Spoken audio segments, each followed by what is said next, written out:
Welcome to your academy Munilal sir. Class 9 के सभी students का मैं आज के वीडियो में स्वागत करता हूं। डियर स्टूडेंट्स, कल के वीडियो में हम लोगों ने पढ़ा ईश्वरन द स्टोरी टेलर का कुछ जो है पार्ट हम लोगों ने कवर किया था कल। तो आज जो है उससे आगे की स्टोरी हम लोग पढ़ेंगे। तो भाई जो बच्चे फर्स्ट वीडियो नहीं देख सके थे, आज आप लोग उसे अवश्य देख लेना, अपने ही चैनल पर है। ठीक है, मैं थोड़ा सा बता दूं कि ईश्वरन द स्टोरी टेलर एक ऐसी कहानी है जिसे लिखा है R.K. लक्ष्मण ने, और इसमें जो मेन कैरेक्टर है ईश्वरन है और महेंद्र है। ठीक है, ईश्वरन सर्वेंट है, महेंद्र जो है एक सुपरवाइजर है और उसी के लिए वह काम करता है, उसके लिए खाना बनाता है, कपड़े धोता है और अपने मालिक का इंटरटेनमेंट भी करता है। वह कैसे? कहानियाँ सुनाकर और एनेक्डोट आपने पढ़ा था, एनेक्डोट यहाँ देखो है ना, वृत्तांत यानी किसी भी घटना का वर्णन करते हुए अपने मालिक का जो है रात में इंटरटेनमेंट भी करता था। ठीक है, उसके बाद हम लोगों ने जाना था कि ईश्वरन में जो है बहुत ही बड़ी विशेषता क्या है कि वह किसी भी जहाँ भी जाता है तो जमीन में से वह क्या करता है, कुकिंग इंग्रेडिएंट्स और वेजिटेबल्स जो है पैदा कर लेता है, यानी उसे उगा लेता है ऐसी जगह पर जहाँ पर कोई मिल तक कहता है कोई दुकानें नहीं होती हैं, सामान उपलब्ध नहीं हो पाता था, तो वह जमीन में जो है खेती करके ये आप वेजिटेबल्स वगैरह प्रोड्यूस कर लेता है। तो डियर स्टूडेंट्स, आज हम लोग पढ़ेंगे यहाँ से महिंद्रा। देखिए, Mahindra would be up early in the morning and leave for work after breakfast, carrying some prepared food with. यानी क्या कहा, महेंद्र का जो काम है ना वह क्या है कि वह सुबह जल्दी जग जाता, ठीक है, एंड लीव फॉर वर्क, और प्रस्थान कर जाता था, चला जाता था। लीव फॉर मतलब प्रस्थान करना, काम के लिए चला जाता था आफ्टर ब्रेकफास्ट यानी नाश्ता करने के बाद, और carrying some prepared food with him, अपने साथ बने बनाए भोजन को लेकर के। Meanwhile Iswaran would tidy up the shed, wash the clothes and have a leisurely bath, pouring several buckets of water over his head, muttering a prayer all the while. अब उसके जो मालिक है महेंद्र, वह तो काम पे चला गया, तो इस बीच ईश्वरन क्या करता था, टाइडी अप द शेड यानी शेड डेरा जहां पर रहते थे तो उसको शेड कहते, आवास को टाइडी अप करना यानी साफ सुथरा करता था, कपड़े धो लेता था, and have a leisurely bath, और आराम के साथ स्नान करता था, pouring several buckets of water over his head, अपने सर पर कई बाल्टियां पानी उड़ेल कर नहाता था, और muttering a prayer all the while, और हमेशा कुछ न कुछ जो है वह प्रार्थना गुनगुनाता ही रहता था। It would be lunch time by day, तब तक लंच का टाइम हो जाता नहाते नहाते। आफ्टर ईटिंग, भोजन करने के बाद, खाने के बाद, he would read for a while before dozing off, खाना खा लेने के बाद क्या करता था, he would read for a while, यानी थोड़ी देर तक वह किताबें पढ़ता था, बिफोर डोजिंग ऑफ, यानी सोने से पहले। ठीक है, डोजिंग ऑफ मतलब सोना, नींद में, नींद आना जिसको कहते हैं। The book was usually some popular Tamil thriller running to hundreds of pages. मैंने बताया और किताबें पढ़ता था, यहाँ रीड शब्द आया हुआ है, तो क्या पढ़ता था Eswaran? The book was usually some popular Tamil thriller, यानी जो किताबें वह पढ़ता था वह आमतौर पर तमिल भाषा में लिखी हुई थ्रिलर यानी रोमांचक कहानियों की किताबें होती थी, running to hundreds of pages, जिसमें सैकड़ों पेज होते थे। Its imaginative descriptions and narrative flourishes would hold Eswaran in thrall। ठीक है, अब इस कहानी में जो इमेजिनेटिव डिस्क्रिप्शन होते थे तमिल थ्रिलर में, इमेजिनेटिव मतलब काल्पनिक, डिस्क्रिप्शंस वृत्तांत, एंड नैरेटिव फ्लोरिशेस, और लंबी चौड़ी जो कहानी होती है, यानी उसको भी आप कहो नैरेटिव फ्लोरिशेस, वुड होल्ड ईश्वरन इन थ्रॉल। थ्रॉल मतलब मंत्र मुग्ध हो जाना, तल्लीन हो जाना, यानी उन किताबों की काल्पनिक वृत्तांत या नैरेटिव फ्लोरिशेस यानी कहानियों का प्रवाह में जो है ईश्वरन खो जाता था, आप ऐसे कहो। His own descriptions were greatly influenced by Tamil authors that he read।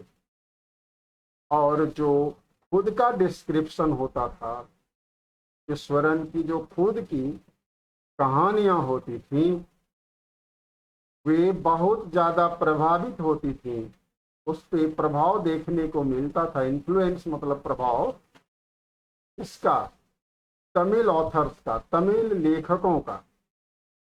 कौन सा तमिल लेखक? दैट ही रीड, जिनको वह पढ़ चुका होता था।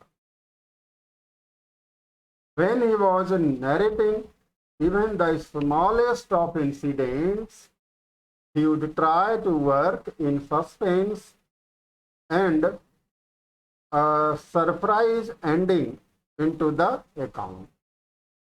अब देखो खास बात क्या है, कहानी तो सभी कहते हैं, लेकिन किसी किसी कहानीकार की कहानी सुनने में मजा आता है। क्यों आता है? कि कहानी कहने का उसका स्टाइल बिल्कुल अलग होता है सबसे। तो ईश्वरन के साथ वही बात।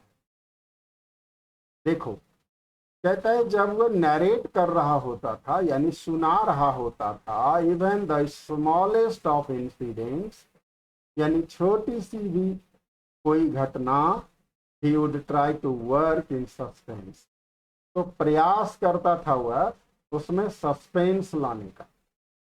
ठीक है, सस्पेंस तो बुझते हैं आप, यानी एक तरह का उसको आप क्या कहते हैं, अनिश्चितता की स्थिति में ला करके कहानी को छोड़ देना। आप लोग सीरियल आदि देखते हो तो ऐसी जगह पर सीरियल को रोक देता है जहां से आपके मन में इच्छा बनी रह जाती है कि अब इसके आगे क्या होता है, जरूर देखें, ताकि आप नेक्स्ट एपिसोड देखने के लिए तरसते रहें, इंतजार करते रहें। इसलिए सस्पेंस लाया जाता है। तो नरेशन जब सुनाता था, कोई कहानी सुनाता था ईश्वरन, तो वह प्रयास करता था कि उस पर सस्पेंस बरकरार रहे एंड सरप्राइज एंडिंग हो, और उस कहानी का जो अंत हो ना वह सरप्राइज हो, आश्चर्यचकित, हैरान करने वाला या आश्चर्य में डालने वाली जो है एंडिंग हो उस कहानी का। ठीक है, अकाउंट मीन्स यहाँ पर स्टोरी आप समझ लीजिए, अकाउंट मीन्स कोई खाता नहीं। फॉर एग्जाम्पल, अब एक एग्जाम्पल दिया कि किसी इंसिडेंट का वह वर्णन कैसे करता था जिसमें सरप्राइज एंडिंग होती थी, सस्पेंस होता था। तो देखिए एग्जाम्पल के तौर पे कहता है instead of staying sorry saying that he had come across an uprooted tree on the highway, he would say with eyebrows suitably arched and hands held out in a dramatic gesture. थोड़ा लंबा हो जाएगा, मैं इसका पहले explanation दूं आपको। Example दे रहे हैं आर के लक्ष्मण जी कि इंस्टीड ऑफ सेइंग यानी यह कहने के बजाय इंस्टीड ऑफ के बजाय सेइंग दैट यह कहने के कि he had come across an uprooted tree, उसने come across मतलब साव, याद रखना he had come across मतलब अचानक कोई चीज दिख जाए उसको कहते हैं come across। तो यह कहने के बजाय कि उसने एक अपरूटेड ट्री देखा, एक उखड़ा हुआ, अपरूटेड जो जड़ समेत उखड़ गया, ठीक है, जड़ के साथ जो पेड़ अलग हो जाए, जमीन से उखड़ जाए, तो अपरूटेड ट्री को देखा है कहां पर? हाईवे पर, यानी मुख्य मार्ग पर। तो यह नहीं कहता था वह सीधे सीधे इस तरह की बात नहीं कह करके, अब वह देखो कैसे कहता था।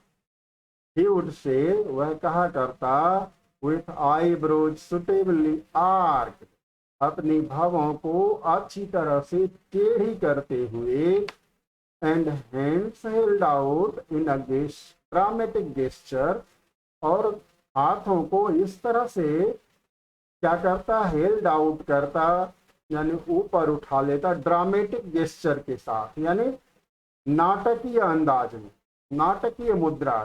ड्रामा तो आप बुझते हो, ड्रामेटिक उसी से बना, गेस्चर मुद्रा, यानी नाटकीय मुद्रा में अपने हाथों को उठाते हुए क्या कहता? द रोड वॉज डिजर्टेड, देखो सुनसान सड़क थी, ठीक है, and I was all in, और मैं बिल्कुल अकेला था। सडनली आई स्पॉटेड समथिंग, अचानक मुझे कोई चीज दिखाई दी। That looked like an enormous bushy beast lying sprawled across the road, जो देखने में विशाल शरीर वाला इनॉर्मस bushy झाड़ीनुमा बिस्ट, जंगली जीव की तरह लगता था। लाइंग स्प्रॉल्ड, चित्त पड़ा हुआ, लाइंग पड़ा हुआ, स्प्रॉल्ड चितांग जिसको कहते हैं, चित्त पड़ा हुआ, अक्रॉस द रोड, बीच सड़क पर, ठीक है। मैंने क्या देखा जी? एक विशाल झाड़ीनुमा जीव को देखा जो पसरा हुआ था, पड़ा हुआ था, चित्त पड़ा हुआ था सड़क पर।